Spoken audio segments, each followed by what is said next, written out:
Bueno, hola, buenas noches. Voy a abordar entonces este tema que me han propuesto.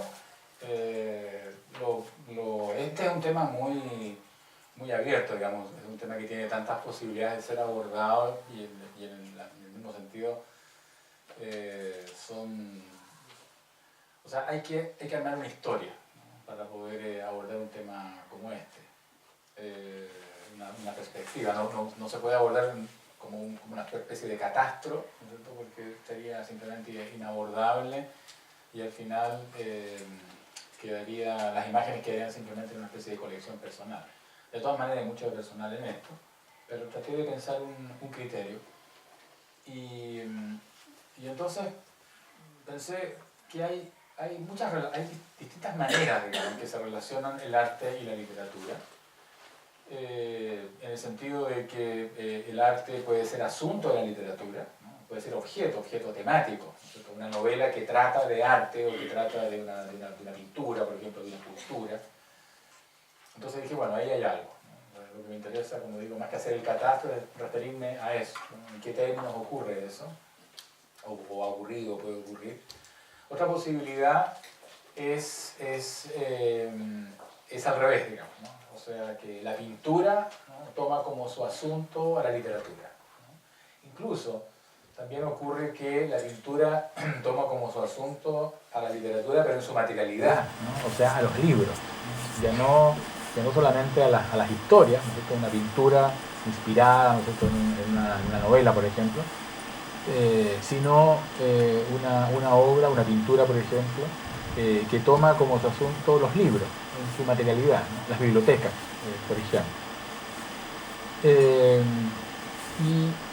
Y pensé, existe también otro tema que tal vez sea un tema de base, y por eso quise comenzar con eso, que es la relación entre, la pregunta, digamos, por la posibilidad de la relación entre dos regímenes distintos,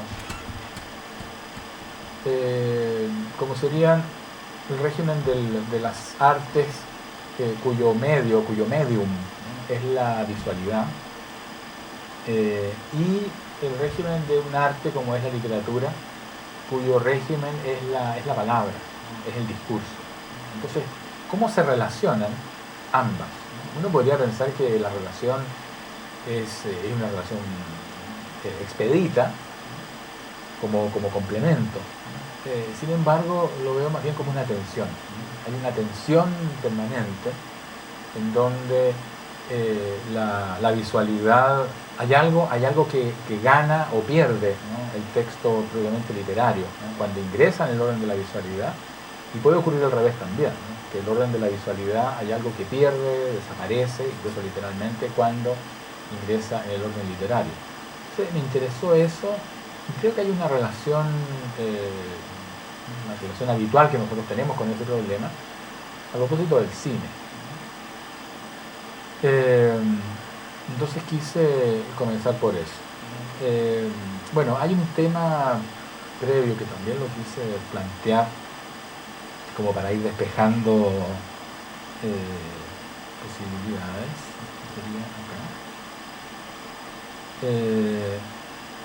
Que es la relación entre la imagen y la letra, literalmente, que es algo que ha ocurrido en la historia del arte intermitentemente, y que tiene un antecedente fundamental en Dada, una de las vanguardias que inaugura el siglo XX. Entonces uno podría pensar que en Dada hay una relación entre visualidad y literatura. Sin embargo, si nosotros consideráramos esto como una puerta de ingreso en la relación, se nos arma una historia del arte que es distinta a la que voy a proponer. Creo que la relación entre la letra y la imagen en Dada tiene un carácter performativo. De hecho, hoy, por ejemplo, cuando se habla de poesía sonora, que es un género muy importante, cada vez más importante, Cuando se habla de poesía sonora se discute si eso es poesía, en sentido estricto, o tiene un diálogo con la música, por ejemplo. Los músicos se interesan en esto también. O una relación con la visualidad, en la medida en que en la poesía sonora el soporte, ¿no?, de la poesía sonora, la imagen, tiene una densidad propia, una densidad visual, ¿no?, en la diagramación, en las letras, etc. Bueno, creo que en ese sentido, creo que la poesía sonora, en la medida en que hace referencia a una enunciación, está mucho más cerca de un carácter performático, ¿no? Es performativa. Podemos leer textos de poesía sonora y luego cuando los vemos y los escuchamos puestos en escena, tiene una potencia, ¿no?, que el texto mismo no registra. Entonces, en ese sentido, creo que, por ejemplo, este tipo de ejercicios trascienden, ¿no es cierto?, van más allá o van por al lado de lo que podría ser una relación propiamente tal entre arte, ¿no? Cuando digo arte estoy pensando en artes visuales, artes de la visualidad, ¿no?, y la literatura. Entonces, por eso que menciono esto de entrada, ¿no? Es algo que está como muy a la mano, ¿no?, desde el principio del siglo, para pensar aquí una relación entre visualidad y literatura, y sin embargo creo que anda otra historia, ¿no?, una historia distinta. Bueno, un caso en cierto sentido paradójico, ¿no? Odisea del Espacio 2001. Esto plantea, ¿por qué elijo esta película? Porque plantea una relación entre el texto, entre la literatura y la visualidad bien curiosa. Esta película nace a partir del interés que le provocó a Stanley Kubrick un cuento escrito por un escritor estadounidense de ciencia ficción, Arthur Clarke, y el cuento se llama El Centinela, que trata justamente de un monolito, de una especie de criaturas protohumanas, ¿no?, que descubren este monolito y algo les ocurre, ¿no? Al parecer lo que les ocurre es que son despertados a la conciencia, a la autoconciencia. Stanley Kubrick tenía la idea, la tesis personal, de que el universo estaba habitado por la conciencia y que por lo tanto la historia del universo es la historia de la conciencia, la historia de la progresiva autoconciencia. Una tesis que hoy día podría tener sintonía con muchas de las cosas que están ocurriendo. Entonces se entusiasmó con este cuento y le pidió al autor del cuento, Arthur Clarke, que escribiera el guión de la película. Entonces Clarke escribió el guión de la película, ¿no? Y el resultado es impresionante, ¿no es cierto? Ahí estamos en una de las escenas iniciales del misterio, no es la situación con la cual se inicia la película, pero sí es una situación en donde está todo el enigma, toda la potencia de esa película, de alguna manera sintetizada en este monolito, ¿no es cierto? Este cuerpo extraño, ¿no es cierto?, en un mundo en donde no hay nada parecido a una figura, a un volumen geométrico. Prácticamente el desenlace de la película, ¿no es cierto?, en esta escena igualmente tan bella y enigmática como la anterior. Entonces uno hace una serie de conjeturas. Bueno, ¿qué pasa finalmente? Más allá de la poesía visual, podríamos decir que hay en esta película, ¿qué es lo que ocurre con el texto? Porque uno echa de menos, uno echa en falta, no como un defecto, sino que como una virtud de la película, ¿cierto?, que nos envía a reflexionar justamente a partir de esa especie de texto que falta. Bueno, el resultado de la película fue tan increíblemente contundente, cautivador, que Arthur Clarke escribió la novela Odisea del Espacio 2001. Entonces es interesante eso, porque se genera el malentendido, ¿no es cierto?, de decir, bueno, esta es la película, ¿no?, de Kubrick, y la película está basada en la novela que escribió Clarke. Pero en realidad no está basada en la novela que escribió Clarke, está inspirada por un cuento, y es Clarke el que a partir de la película se entusiasma y escribe la novela. ¿no? O sea, en este caso la novela vino después, ¿no? Hubo un cuento corto, la película y luego la novela. Y efectivamente uno puede ir a la novela y no sé si la palabra sería entender, ¿no? Porque aparecen otras cosas. Pero uno puede en cierto sentido entender lo que ocurre al final de la película.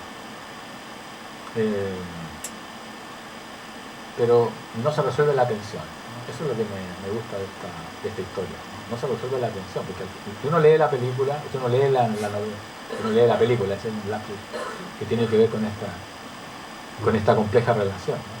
Cuando uno lee la novela, lo que uno descubre en el desenlace de la novela es que lo que está ocurriendo es justamente una autoconciencia que está adquiriendo el tamaño del universo. Y la voz, ¿no es cierto?, del narrador dice que él tendría que pensar, ¿no?, qué es lo que va a hacer ahora, ¿no?, con este nuevo poder. Pero ya habrá tiempo para eso. Por ahora quería sentir. Él quiere sentir esto. Y ahí termina la novela. Entonces uno podría pensar, bueno, Kubrick dejó eso fuera cuando hace esto. Pero en realidad no. Más bien la novela viene a completar las imágenes sugeridas en la película. Entonces, bueno, uno podría decir esta tensión, ¿no?, entre la visualidad, ¿no?, más que el cine, ¿no?, sino que la visualidad y la literatura, es una tensión que acompaña esta relación, ¿no?, y que la hace más productiva. Otra situación, bueno, ahí está Arthur Clarke, ¿no?, que falleció no hace mucho. Incluso él después siguió escribiendo, ¿no? Hasta el 2001, después vino el 2010, ahí sí estaba la novela y se hacía la versión cinematográfica, pero ninguna fue tan poderosa como lo que ocurrió con Odisea del Espacio 2001, que es una historia que sigue teniendo rendimientos hasta el día de hoy. Milan Kundera, La insoportable levedad del ser. Ahí tenemos una novela que fue llevada al cine. Entonces uno se pregunta cómo se lleva esta novela al cine, cómo se lleva a la visualidad, a una historia que acontece visualmente. Cuando, ¿no es cierto?, si han leído la novela, recordarán que tiene 4 partes, ¿no? Y de esas 4 partes, casi en extensiones iguales, hay 2 que prácticamente son ensayos, ¿no?, que es una cosa muy propia de Kundera, ¿no?, que tiene una novelística muy ensayística, ¿no?, donde hay verdaderas tesis sobre la humanidad, sobre la historia, sobre la política, que están ahí puestas en la narración. Pero en la novela hay 2 capítulos que son prácticamente ensayos. Uno de ellos maravilloso sobre el kitsch, en donde Kundera da una de las definiciones más lúcidas, ¿no?, sobre el kitsch. Dice, ¿qué es el kitsch? Dice, el kitsch consiste en 2 lágrimas. La primera lágrima es producto de la emoción, una emoción de primera mano. Y la segunda lágrima es producto de la emoción de estar emocionado. Eso es el kitsch, dice Kundera. La emoción de estar emocionado. Y por lo tanto, en ese sentido, nosotros la emoción puede ser de alegría, puede ser de tristeza, pero encontrarse la conciencia en una situación de emoción y al mismo tiempo ser consciente de eso, ¿no? Es una especie de emoción de segundo grado, una emoción de segunda mano. Tal vez si uno piensa en Bergson, ¿no?, Henri Bergson, en su ensayo sobre la risa, Bergson dice, reímos porque alguna vez siendo niños reímos, lloramos porque alguna vez siendo niños lloramos. O sea, hay un momento de la alegría y de la tristeza que es un momento de primera mano. Después de eso, dice, hemos aprendido.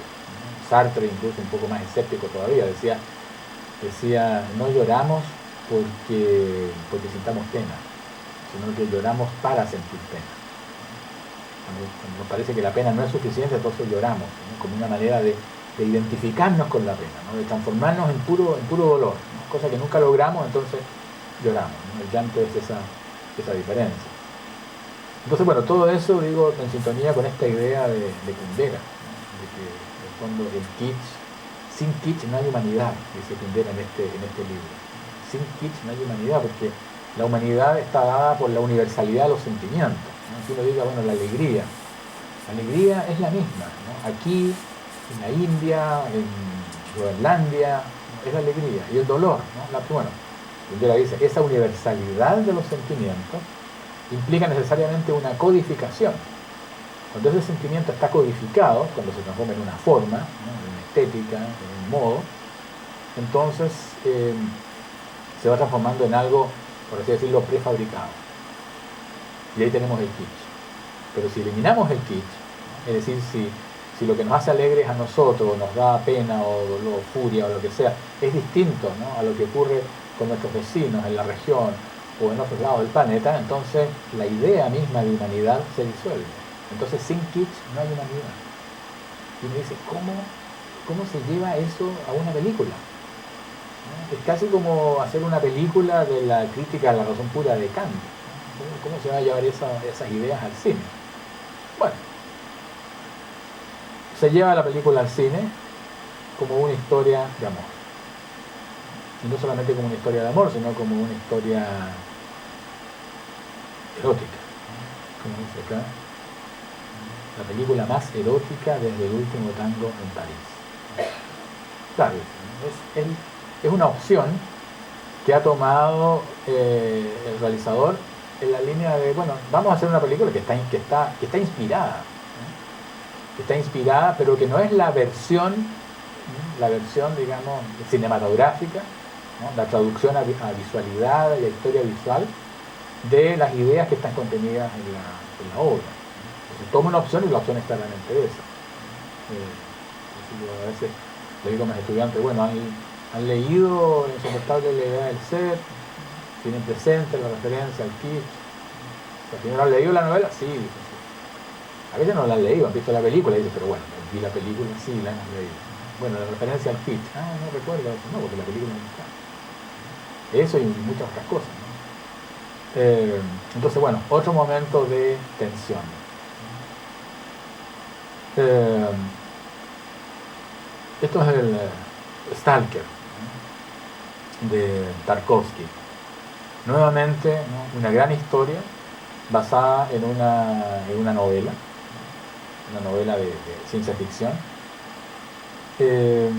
Tarkovsky lleva esta novela al cine y es realmente lo que uno ve en esta puesta en escena, es el lenguaje de Tarkovsky, cuyo elemento fundamental, cuyo medium, podríamos decir, es el tiempo. Para Tarkovsky el tiempo, más que el tiempo, la temporalidad, ¿no? Es la materia de su cine. Esculpir en el tiempo, de hecho el ensayo de Tarkovsky, ¿no? sobre y desde su cine se llama Esculpir en el tiempo.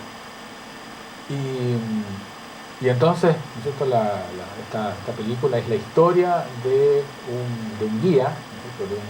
de un stalker, que lleva gente a una zona en donde se conceden todos los deseos más profundos.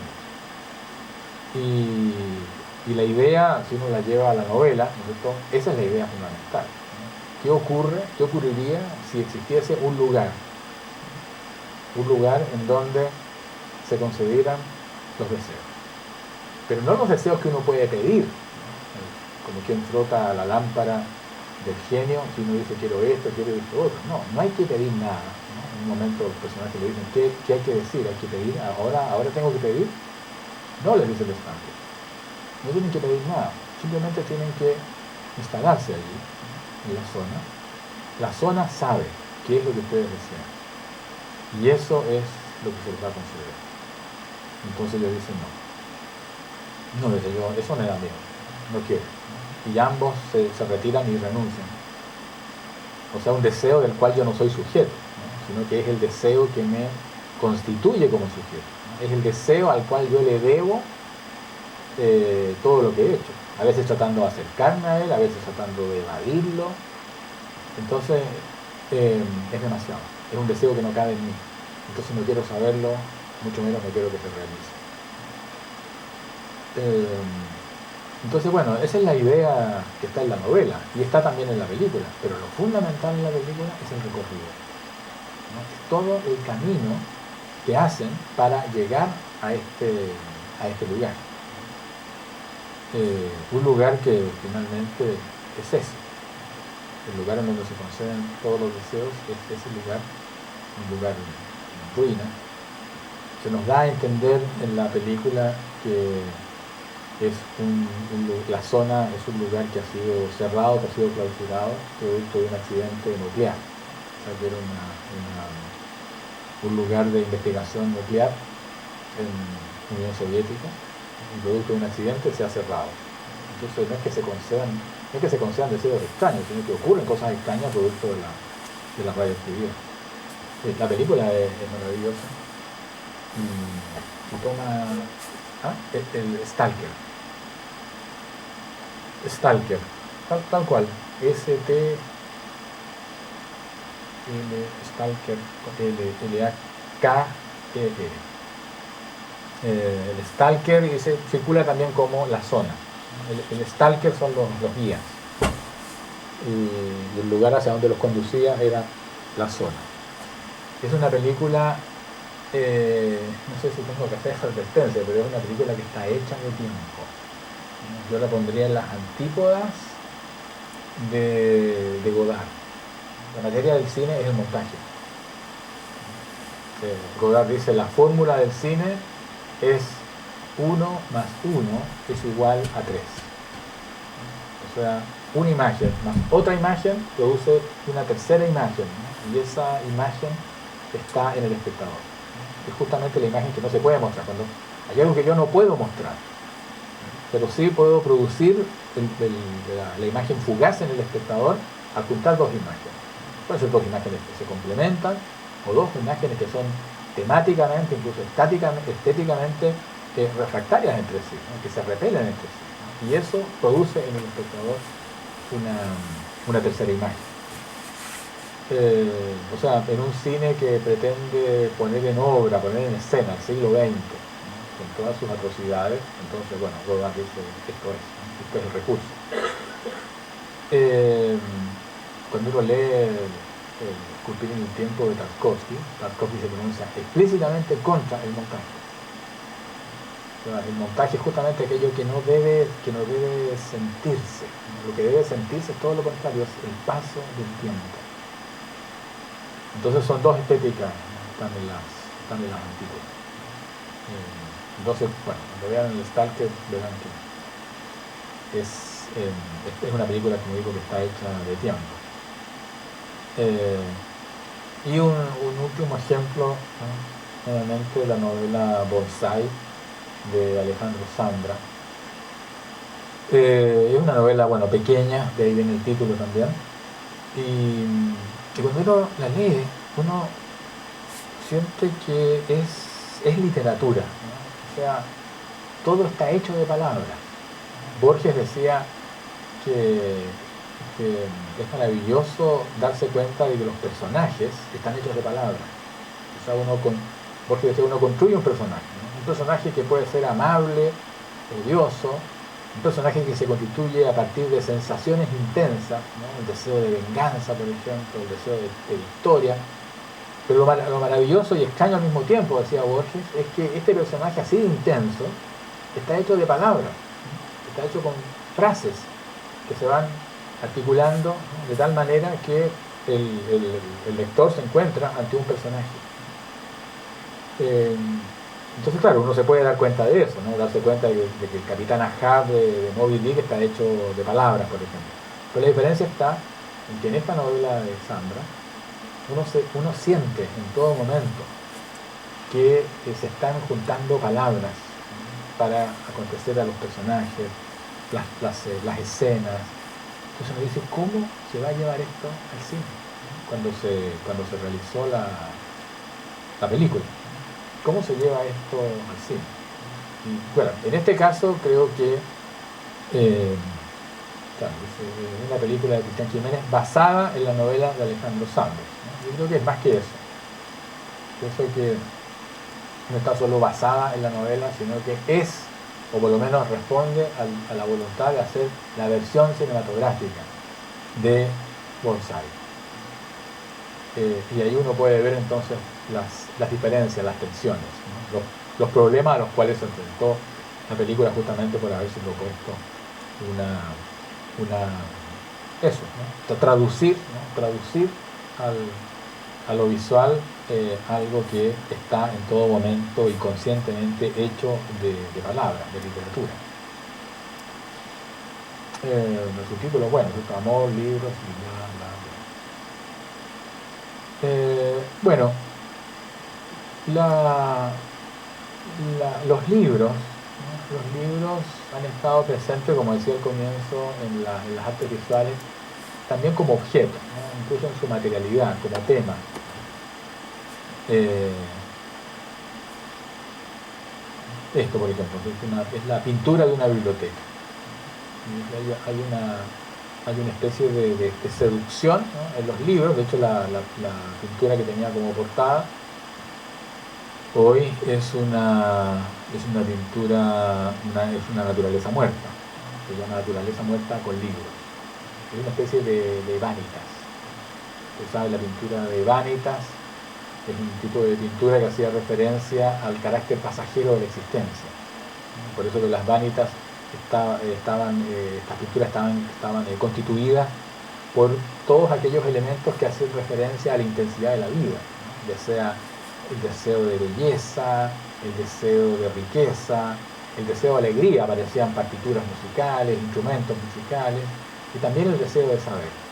Y la pintura de vanitas convoca todos esos objetos para hacernos ver y sentir el carácter pasajero de la existencia. O sea, ninguno de esos objetos logra conjurar el paso del tiempo. Entonces, bueno, los libros llegan de alguna manera para quedarse en eso. Que es otra pintura que está inspirada en el cuento La biblioteca de Babel de Borges.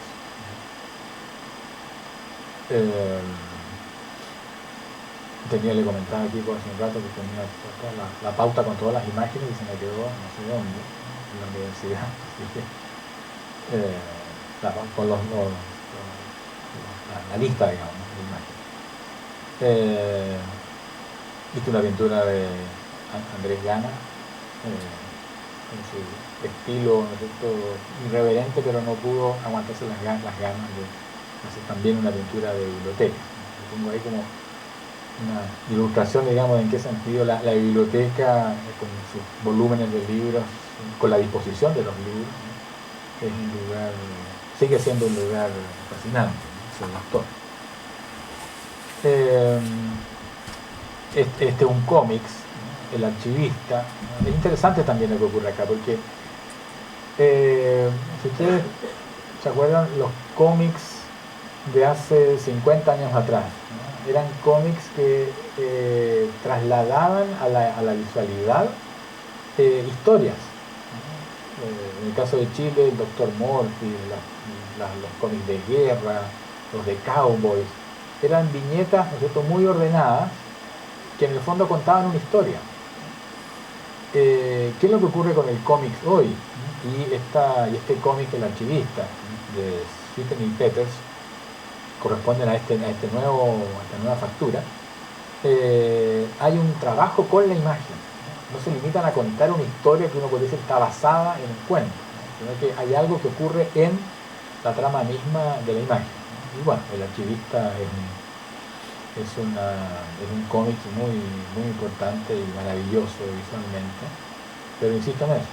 Trata de un archivista, ¿no? Y prácticamente todas las páginas son escenas de este archivista que va recorriendo una biblioteca que tiene el tamaño de una montaña, perdido entre medio de pergaminos, libros, etc. Bueno, obras en donde las artes visuales han sido tema, ¿no? Ya no solo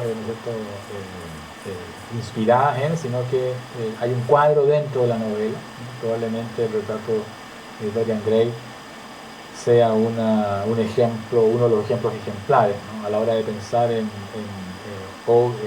obras literarias que tratan de pintura, ¿no? Que tratan de un cuadro. Bueno, el retrato de Dorian Gray es probablemente una obra absolutamente insoslayable.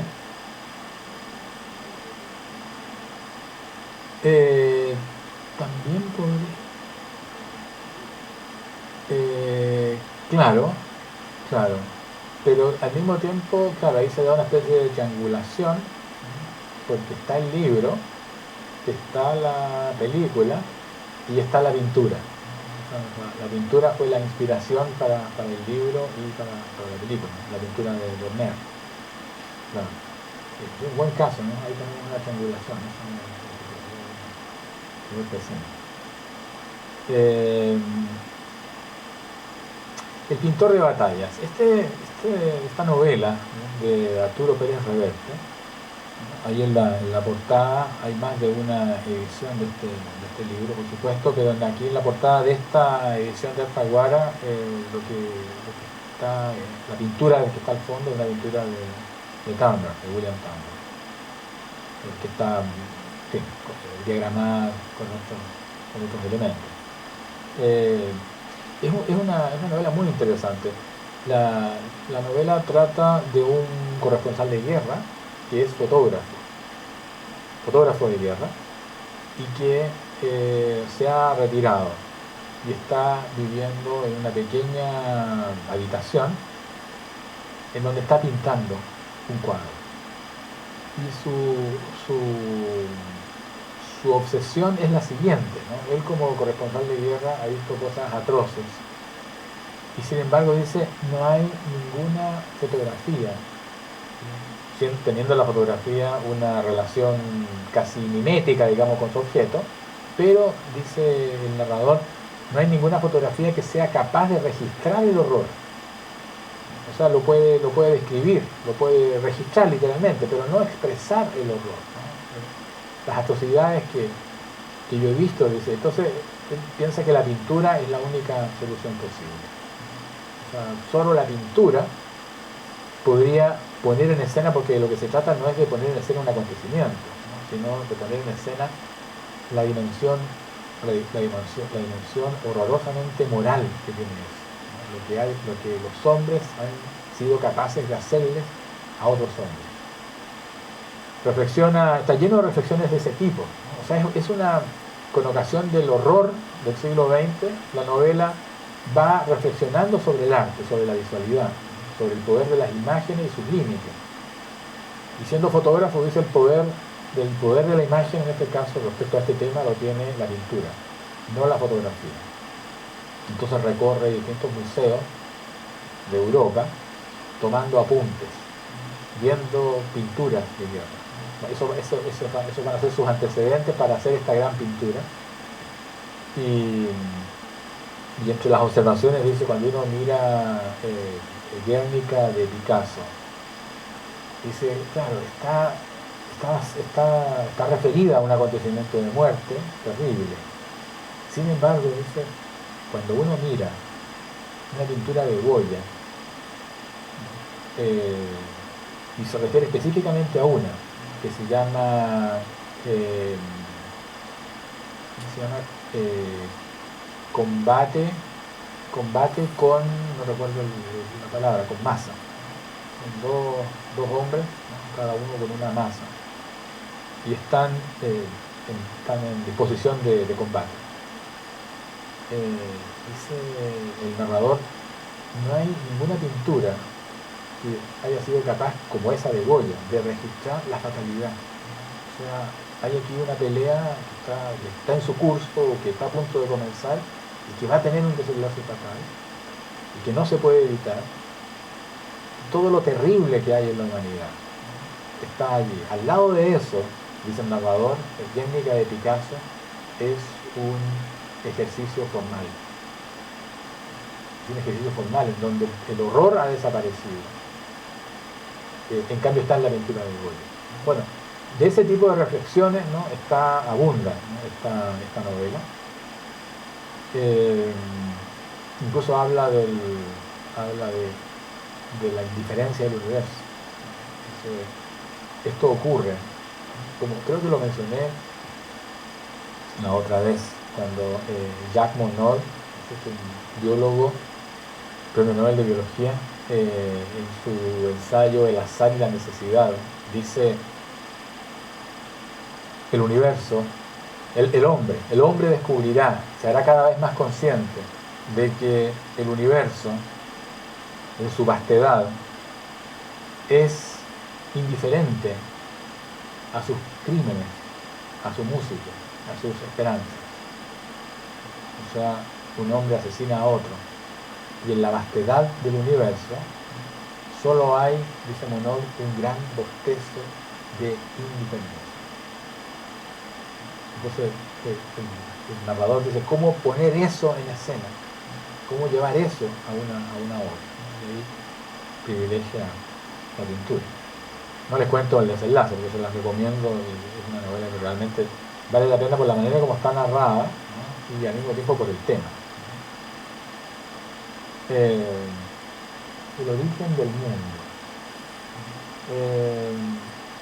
Esta pintura, esto está en París, fue el tema para la novela de Jorge Edwards, El origen del mundo. Uno dice, si si el tema, si el origen, si el título de la novela, ¿no es cierto?, es motivado por esta pintura, ¿por qué no está esta pintura en la portada? Y el mismo Edwards, ¿no?, en más de una entrevista ha relatado cómo esa pintura fue de alguna manera censurada como portada del libro. Entonces por eso aparece esta otra pintura que es una pintura, digamos, estilizada al lado de la otra.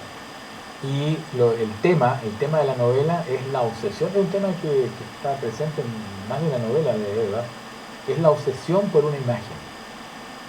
En este caso es la obsesión por el origen por esa pintura, ¿no?, por el origen del mundo. Toda la novela gira en torno a esa obsesión. Eso nos da de alguna manera una pista para otra novela de Edwards, El Museo de Cera. El Museo de Cera también es la obsesión por una imagen. Yo diría tanto más inquietante que en la anterior. El tema de la novela, El Museo de Cera, es un anciano muy, digamos, muy poderoso, aristócrata, en una edad ¿cómo se podría decir?, de sexualidad ya extinta,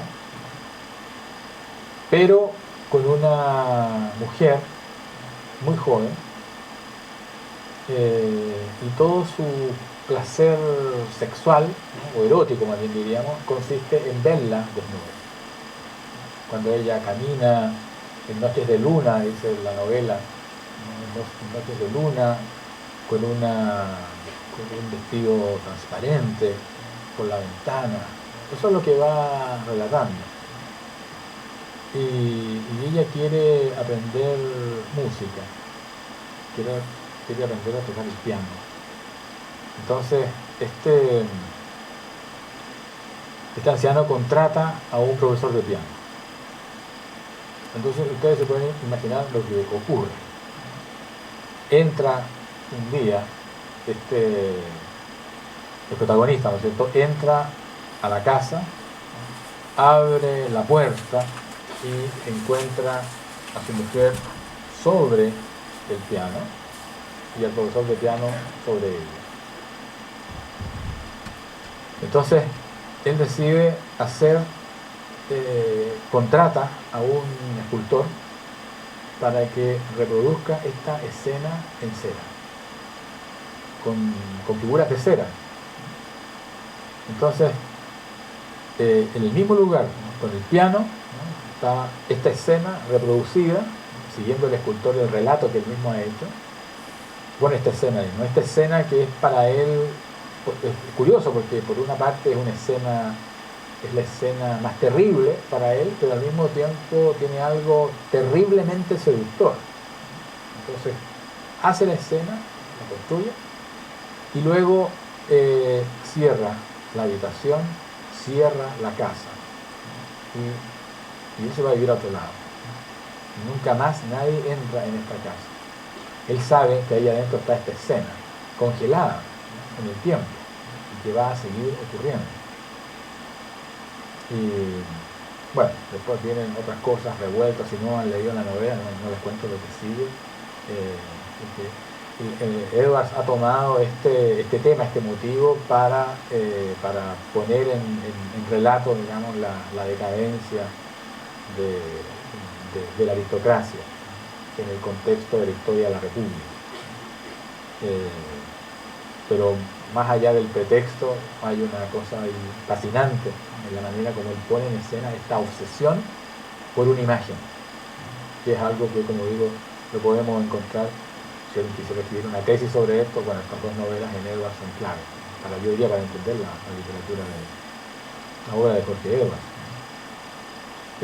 Bueno, claramente en Adolfo Puig la relación entre la imagen entre la literatura, ¿no es cierto?, y la pintura es una relación compleja también, ¿no? Es una relación compleja, es una relación tensa.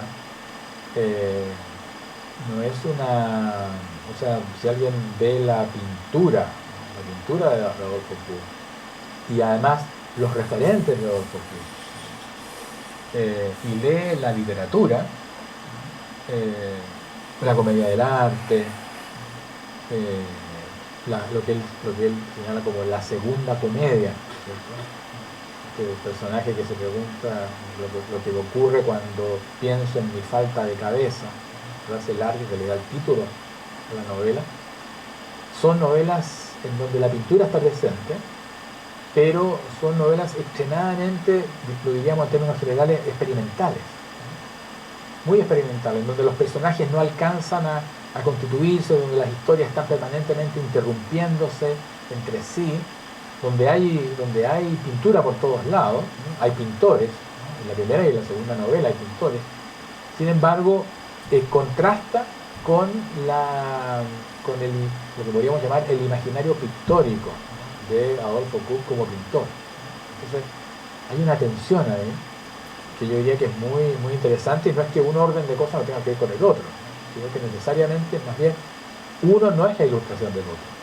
Eso habla de la complejidad de Adolfo Puig como creador. Justamente el hecho de que no hay un tránsito fácil de la pintura a la literatura ni viceversa, ¿no?, sino que hay una tensión. Claro, a la hora de pensar, bueno, Adolfo Puig, ¿qué era finalmente? ¿No era más bien artista? ¿Era más bien un escritor? Es complejo, ¿no? Adriana Valdés escribe el prólogo, prólogo, presentación de la segunda comedia, donde se refiere justamente a este tema, ¿no?, a esta tensión, ¿no? Ella no lo plantea en términos de tensión, ¿no?, pero habla de alguna manera sugiere, aunque no lo dice explícitamente, pero sugiere el hecho de que hay que leer la obra para ver su pintura y ver su pintura para leer su obra. En ningún caso es un tipo de pintura o de literatura que uno podría decir es contemporánea. El prólogo de Adriana Valdés hace referencia a eso a partir de una conversación con un amigo escritor, que dice, conversando con un amigo escritor, ¿no?, y en torno a una copa de vino, me ha dicho que la obra de Adolfo Puig no lo entusiasma, literalmente, no lo entusiasma, te refiero a su obra literaria.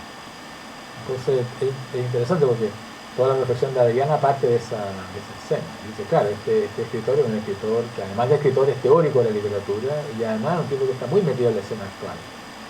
Entonces es interesante que es una narrativa que es de alguna manera refractaria a la escena actual. Y algo ocurre también con su pintura.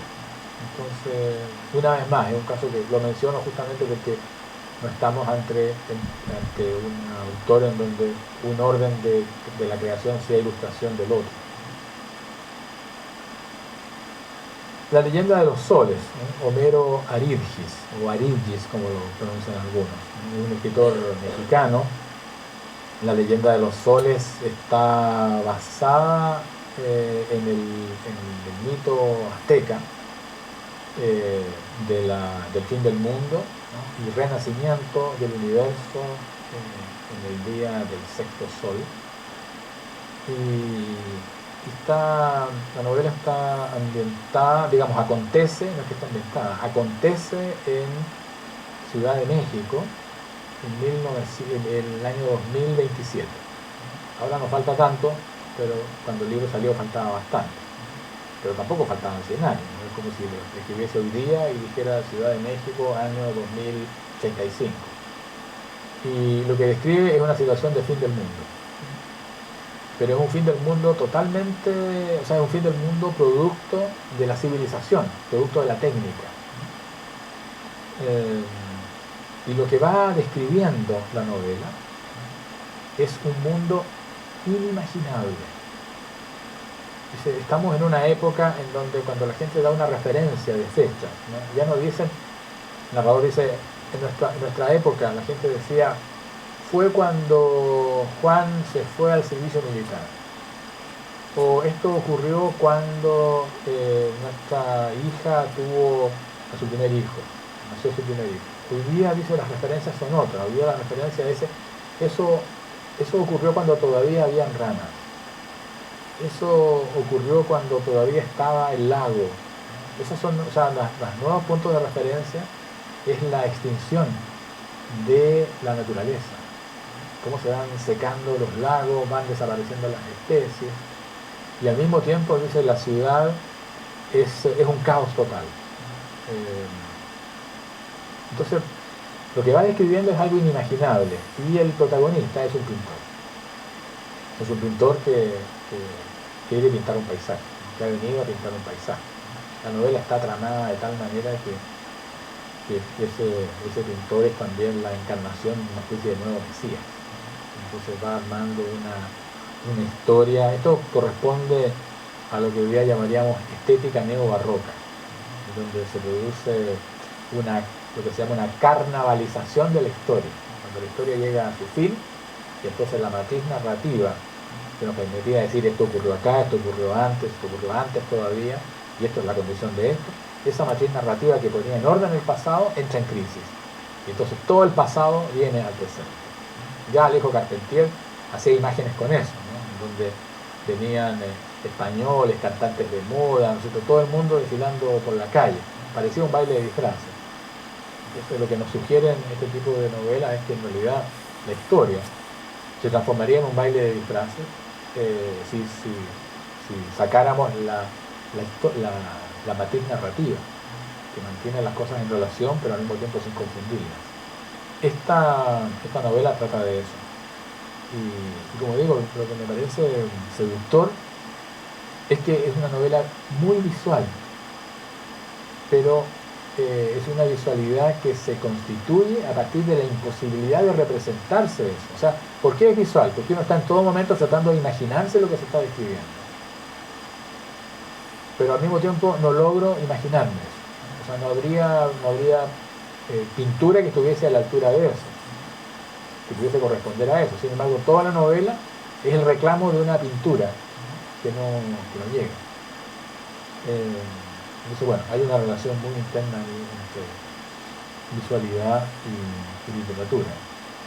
Escribí un ensayo sobre esto que lo titulé justamente Poética del Apocalipsis.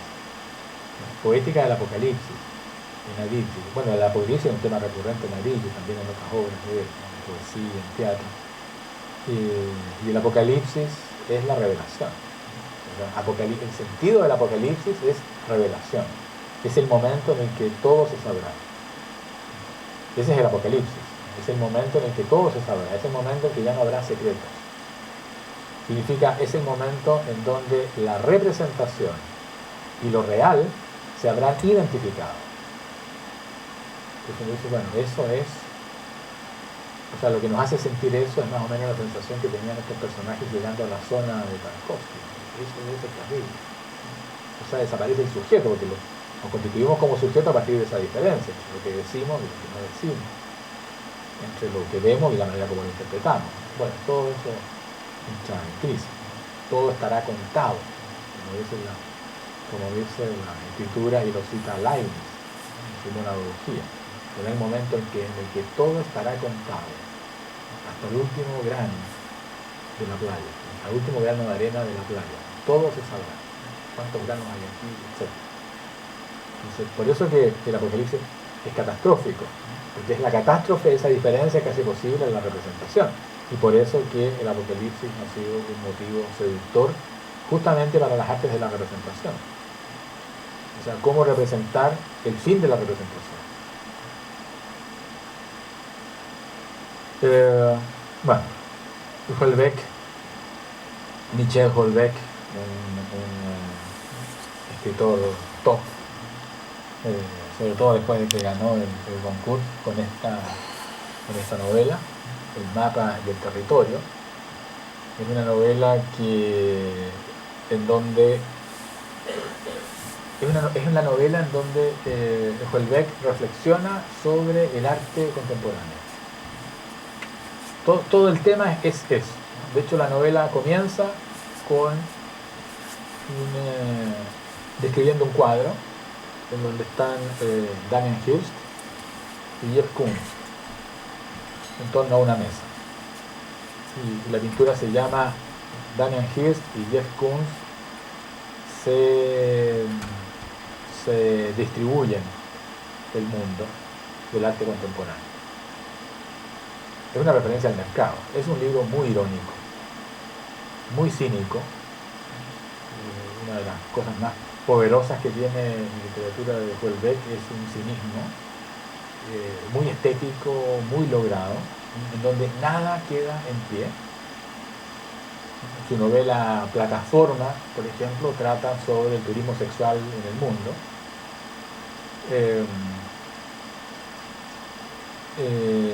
La posibilidad de una isla trata sobre lo que sería la utopía del hombre moderno, individualista, egoísta, irónico, escéptico.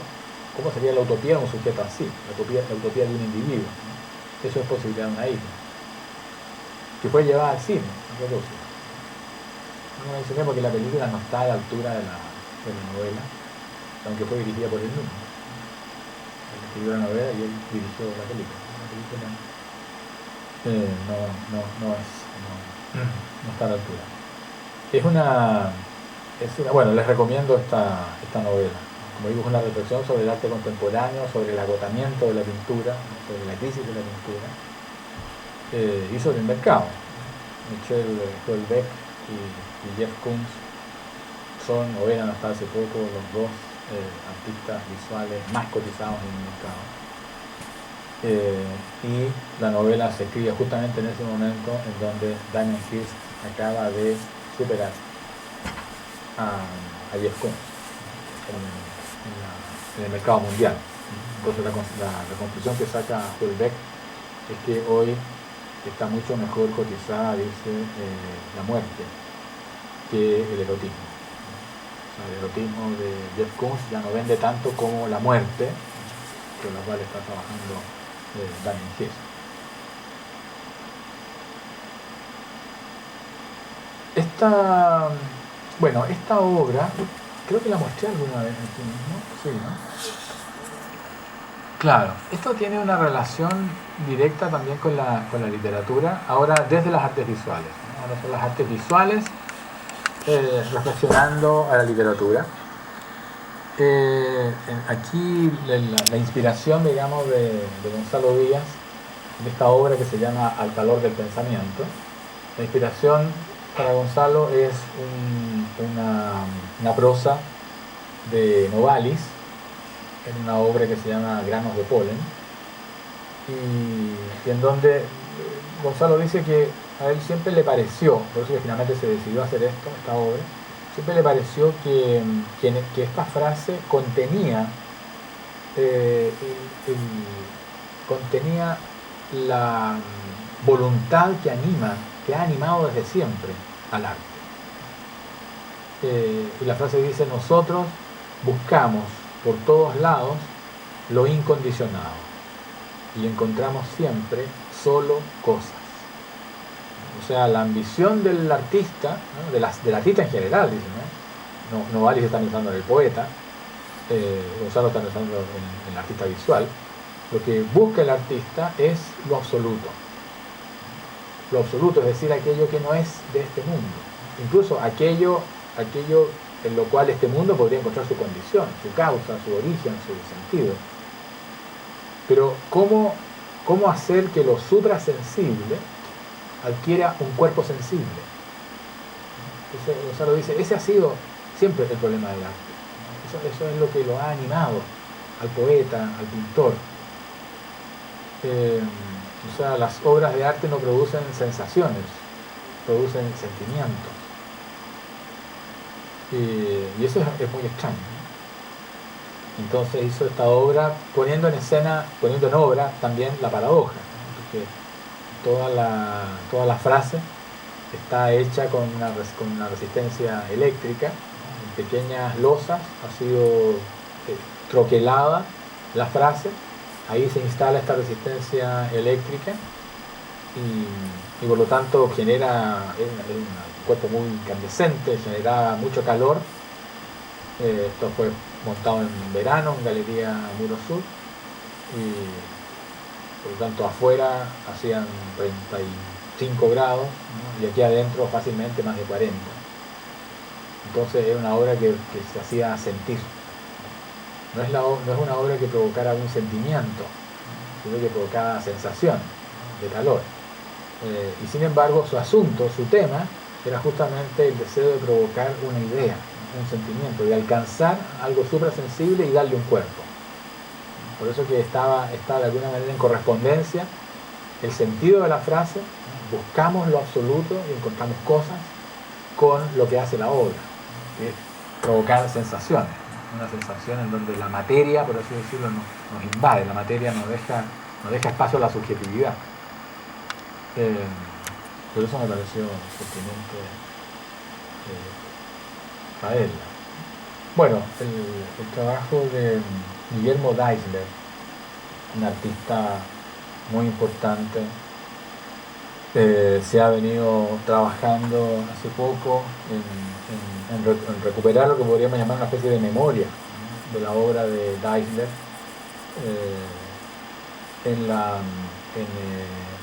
Él hizo poesía, grabado, es un artista que estuvo siempre ligado a la gráfica, hizo revistas, ¿no? Esta es una serie de publicaciones que hizo Deisler cuando estaba en Antofagasta, ¿no? Y él creó algo que se llamó Ediciones Mimbre. Fue muy importante en esa época.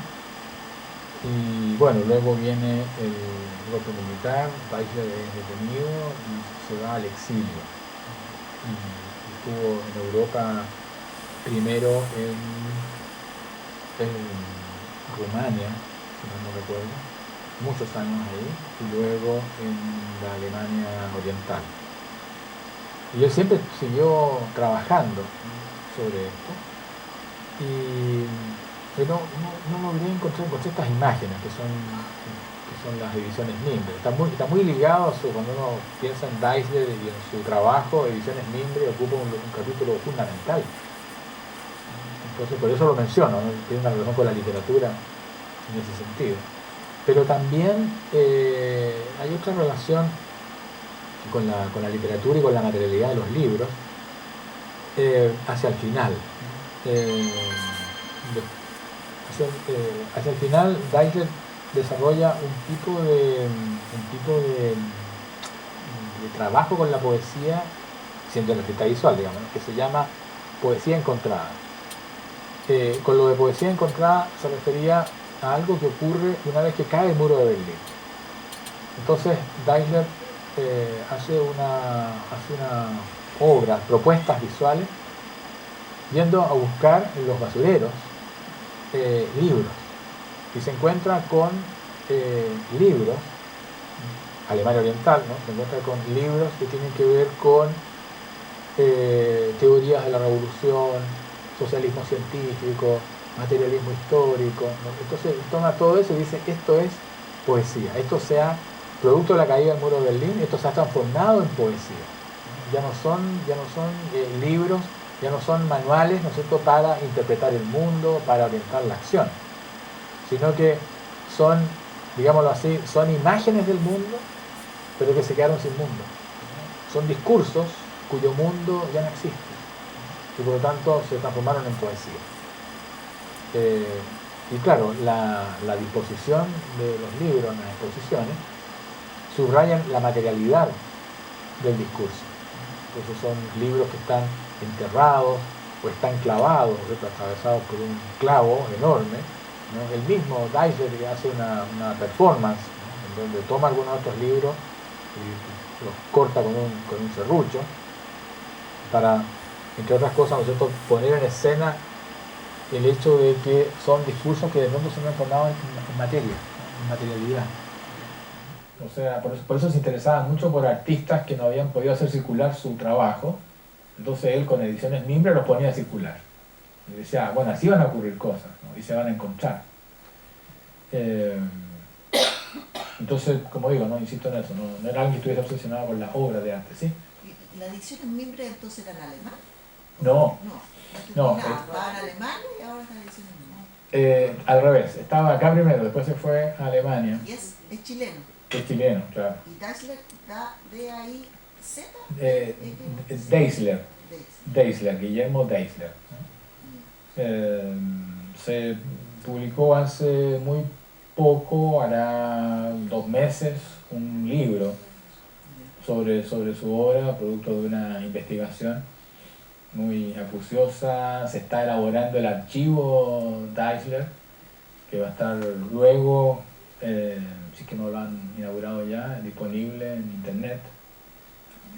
Y la obra es vastísima, ¿no? Es vastísima, es muy compleja. O sea, uno encuentra en Deisler cosas que después uno conoció en el arte aeropostal, por ejemplo.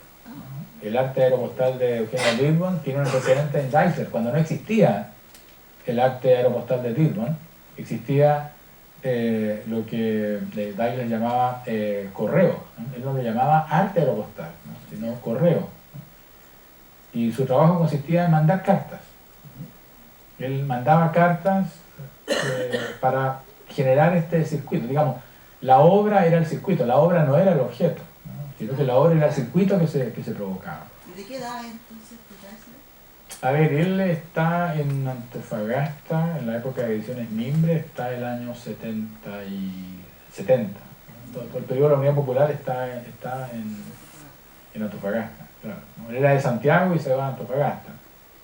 Porque habían ciertas condiciones, ¿no es cierto?, políticas que hacían muy difícil justamente los circuitos, la comunicación, ¿no? Él estuvo permanentemente durante mucho tiempo pidiendo que lo trasladaran a Alemania Oriental.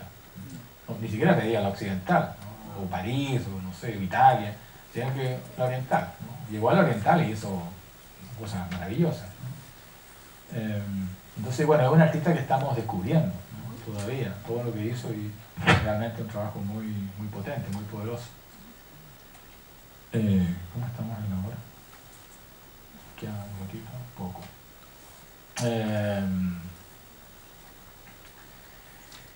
Claro, esta es... se me fue el nombre.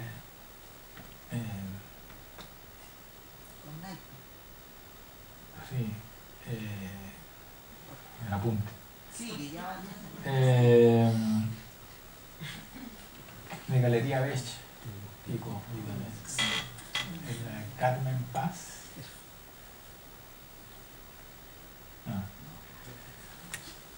Es un trabajo sobre el lenguaje. Es un trabajo que reflexiona la obra que reflexiona a partir de las consideraciones que hace Valéry sobre el lenguaje, donde Valéry dice que muchas veces leyendo una obra literaria, ¿no?, un poema, por ejemplo, o a veces incluso un libro técnico, un ensayo, de pronto, dice Valéry, mi atención es capturada por las palabras, por una sonoridad que tienen, por la grafía, son cosas, dice Valéry, que me parecen, que me resultan inconfesables, ¿no? En ciertos circuitos. O sea, decir que hay un momento en que no entiendo, que no logro dar con el sentido, con la idealidad contenida en la palabra, porque la palabra misma en su materialidad me seduce, ¿no? Me detiene, ¿no? O sea, se produce una especie de ironía a partir del lenguaje mismo, ¿no? O sea, la ironía es una condición de las artes, ¿no? Todo arte se dice es irónico. ¿En qué sentido? En el sentido de que la ironía consiste en el hecho de que el signo se refiere a sí mismo para generar sentido. Habitualmente, ¿qué es lo que hace el signo? El signo significa. El signo significa algo. Por lo tanto, cuando nos relacionamos con los signos, las palabras que vemos, los signos, la señalética, las palabras que escuchamos, etc., estamos siempre, en la medida que queremos entender, estamos siempre remitiéndonos, ¿no?, hacia aquel objeto, aquel asunto que el signo está señalando. ¿Qué es lo que ocurre en el arte? Lo que ocurre en el arte no es eso.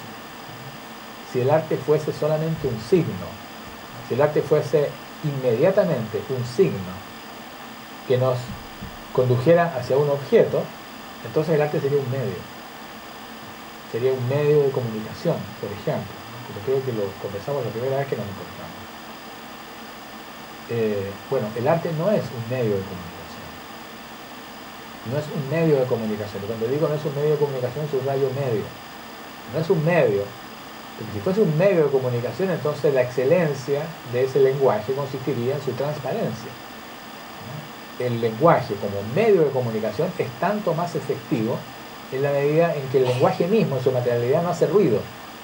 No hace ruido en las palabras que usa, no hace ruido en la materialidad misma, si estoy hablando, si estoy leyendo, porque lo fundamental es el contenido significado. ¿Qué es lo que ocurre en el arte? En el arte, el medio, el signo, el lenguaje emerge. En cierto sentido, interrumpe esa significación, interrumpe el significado natural, interrumpe el significado habitual, para generar nuevas líneas de sentido. En ese sentido se dice, ¿no es cierto?, que el lenguaje en el arte es siempre irónico. Pues bien, eso es justamente lo que estaba señalando Valéry. Valéry dice, a veces me encuentro con una relación irónica con el lenguaje, ¿no? O sea, incluso lenguajes que no son artísticos, ¿no? No es un poema, no es una novela, y sin embargo los leo como si hubiese una especie de una suerte de voluntad de entender de más, ¿no?, en donde aparece la materialidad del signo.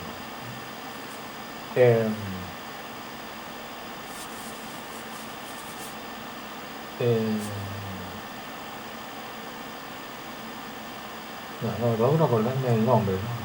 Tengo una... Carmen Paz Carvajal. Paz Carvajal, eso es.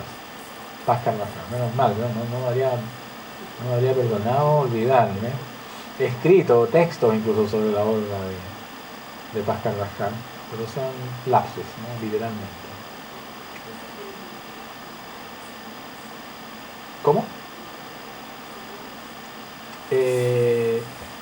No, los naipes, el signo siempre es una palabra, ¿no? En este caso, claro, no se alcanza a ver, pero lo que hay ahí es una palabra, ¿no? Aquí también hay palabras, pero lo que hace Paz Carvajal es detenernos en la palabra, en la materialidad de la palabra, ¿no? Entonces, por eso ella se ha interesado por trabajar, por ejemplo, con los acrósticos, con los crucigramas, o sea, con todos estos juegos de palabras, palabras cruzadas, que son todos juegos en donde hay palabras con significado, pero en donde el juego lo que administra es la materialidad de la palabra.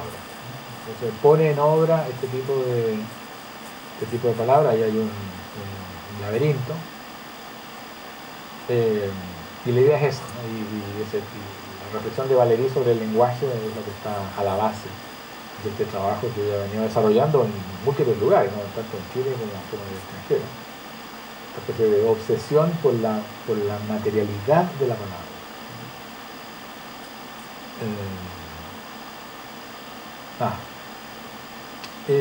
Esta obra pertenece a una serie. La serie se llama Se ha atrapado a la palabra. Se ha atrapado a la palabra.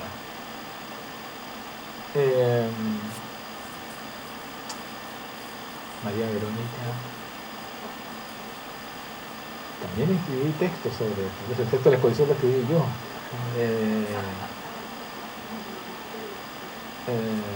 Sí, que no se entere, lo mismo pensaba recién con Pascal.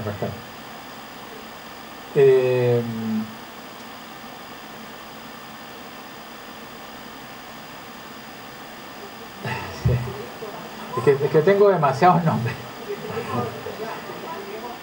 Lo que ocurre acá es que toma palabras, ¿no? En cada uno de estos recuadros, ¿no es cierto? Palabras que quedan de alguna manera, son las palabras que permanecen, ¿no? Al modo de ruinas.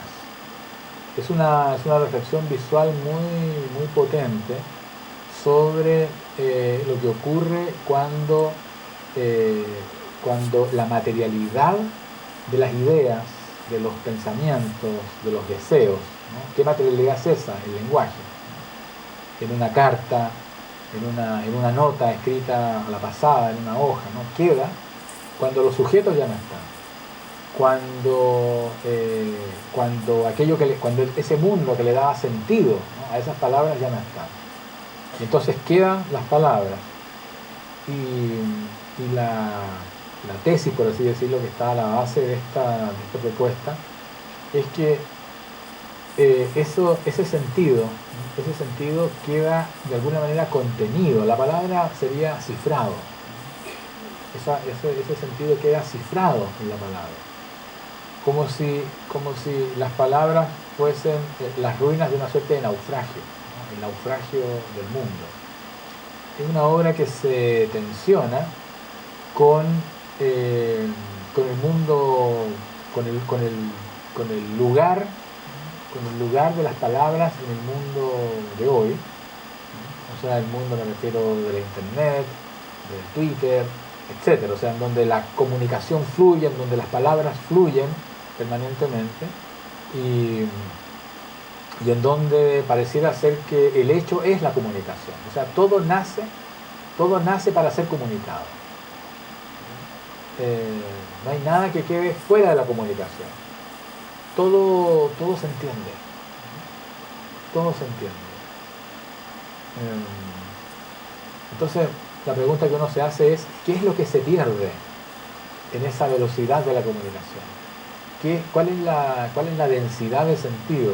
¿Cuál es la gravedad de los significados que necesariamente han de perderse para que la comunicación sea expedita, ¿no? Para que sea rápida, para que sea ágil? Algo se pierde. Entonces, en ese contexto, en el contexto de lo que podríamos llamar la actualidad de la palabra en la época de la velocidad de las comunicaciones, en ese contexto ocurre esta obra, ¿no es cierto?, con el título Se ha atrapado a la palabra. Y el contenido entonces ha quedado de alguna manera cifrado. No, son cada pieza, ¿no? Cada pieza en esta serie implica siempre alguna palabra, a veces más de una palabra, y son objetos, ¿no? Que han sido dispuestos allí al modo de pequeñas viñetas, ¿no? Como pequeñas viñetas hechas con objetos, yo les llamaría ruinas. Ruinas, entendiendo que una ruina no es algo arruinado. Una ruina es un objeto cuyo mundo ya no existe. Claro, incluso más que lo que se ha dicho es lo que se dijo. Es algo que se dijo. Entonces, esto ocurrió. Esto ocurrió y de alguna manera sigue ocurriendo allá adentro, ¿no? Contenido. Es algo que está muy en sintonía con lo que ocurre con lo que ya comentaba desde el comienzo, a propósito del agotamiento de la historia, el agotamiento de la historia, el fin de la historia como matriz narrativa y el surgimiento del pasado. Habitualmente identificamos historia y pasado, pero en realidad el pasado es algo que estaba contenido en la historia. La historia es una narración. La historia es un relato que sirve para disciplinar el pasado. Nos dice qué es lo relevante, qué es lo menos relevante, qué es lo que no es relevante para nada, ¿no? O lo que es lo mismo, se repite, y por lo tanto con lo que está allí ya sirve para entender una época. Imaginémonos que esa historia es la nuestra, ¿no? Que esa historia es una historia individual, que yo estoy haciendo mi historia con objetos. Y digo, bueno, ¿cuáles objetos van a ser importantes? Digo, bueno, no sé, me resulta difícil, ¿no? Pueden haber desde cartas, libros, entradas a espectáculos, etc. Y después de un momento, todo eso es referencia a un tiempo que ocurrió. Y dice, bueno, no hay relato que me permita inscribir todo esto. Si yo armo un relato, entonces inmediatamente se produce una especie de selección, ¿no? El relato visibiliza a costa de invisibilizar la mayor parte de las cosas. Entonces uno dice, bueno, eso es lo que ocurre hoy día en términos epocales, eso es lo que me ocurriría a mí, ¿no es cierto?, a cada uno de nosotros, tratando de decir qué objetos han sido relevantes en mi vida, de todos los que están aquí, y uno dice, bueno, en realidad todos. Bueno, eso hoy día comienza a ocurrir en términos epocales. Proliferan, aparecen archivos por todos lados. Y el arte comienza a interesarse por los archivos. Entonces, este trabajo va en esa dirección.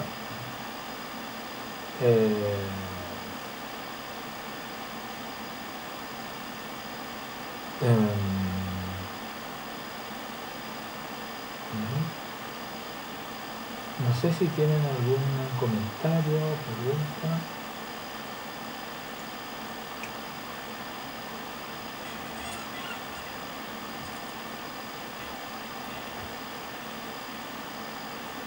Bueno, eso lo conocen, sí. Alicia Villarreal viene hace ya bastante tiempo trabajando con libros, con la materialidad de los libros, ¿no? Y a partir de eso reflexionando sobre la historia de la República, sobre las instituciones, sobre la educación, a partir de una relación directa con la materialidad de los libros, ¿no? En este caso, un trabajo con las portadas, ¿no? Esta obra consiste en la disposición de portadas de libros, ¿no? En distintas... Ya a partir del momento en que dispone las portadas en una ubicación en la cual nosotros no las pondríamos si las quisiéramos ver simplemente como portadas de libros, está subrayando esa materialidad.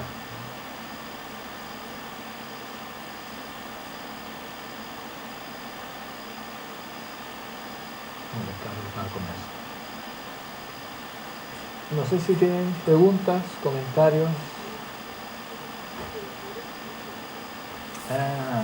Sí, pensé que podía llegar esa pregunta. Lo que pasa es que, claro, la literatura, cuando uno se pregunta desde qué momento podemos hablar de literatura, y se piensa, por ejemplo, en los orígenes de la literatura y se piensa, por ejemplo, en Homero, en la Odisea, en la Ilíada, ¿no? Probablemente no sabía escribir, era alguien que escuchaba historia y tenía una capacidad de memorizar y entonces narraba. Si es que existió alguien así como Homero, narraba historia y por lo tanto fueron otros los que fueron escribiendo, ¿no es cierto?, esas historias. Entonces, literatura en sentido estricto diríamos que corresponde junto con la noción de autor y con la noción de arte a la modernidad. Es algo que prácticamente nace con la modernidad. Se puede considerar, por ejemplo, cuando se habla de literatura, una cosa que yo discuto con los profesores de arte precolombino, ¿no? Cuando se habla de literatura precolombina, por ejemplo, entonces se piensa en el Popol Vuh, pero el Popol Vuh no es literatura, el Popol Vuh es un texto sagrado, el sentido estricto no es literatura, la Biblia no es literatura.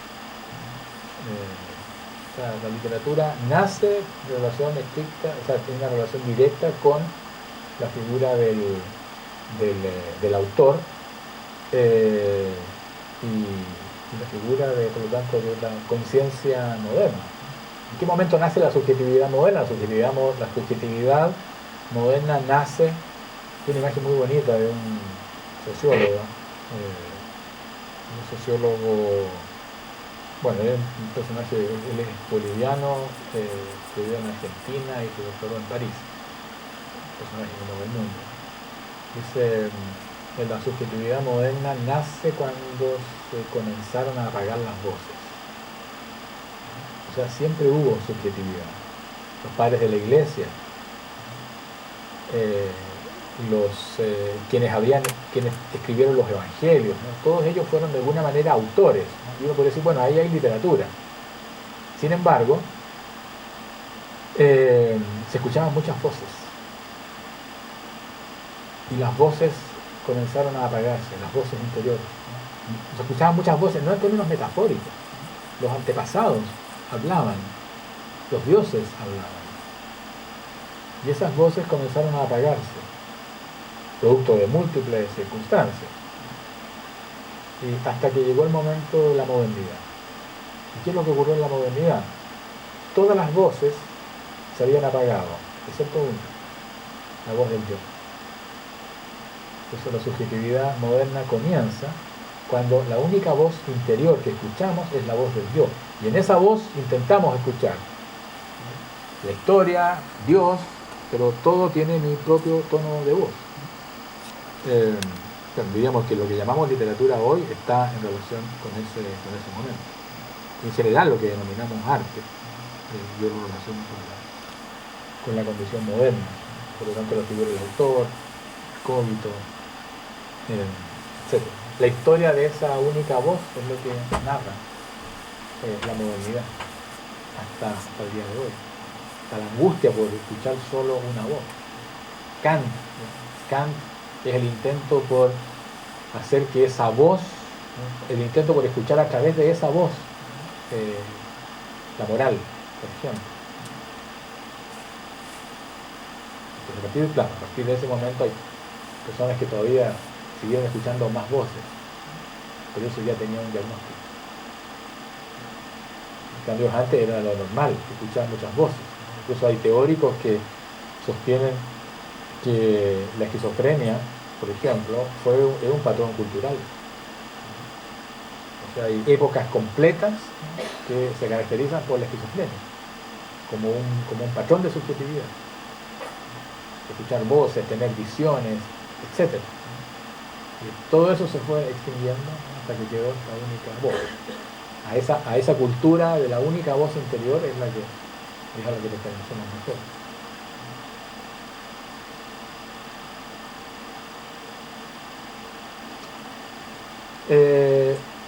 María Verónica Martínez.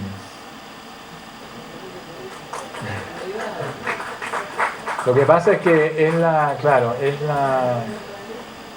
la hermana menor de José Luis Martínez, el autor de la nueva novela. Pero dije, no la voy a presentar así mientras no me acuerde el nombre de ella, para no presentarla como la hermana de ella. Ya, Kiko, ahí. Bueno. Gracias.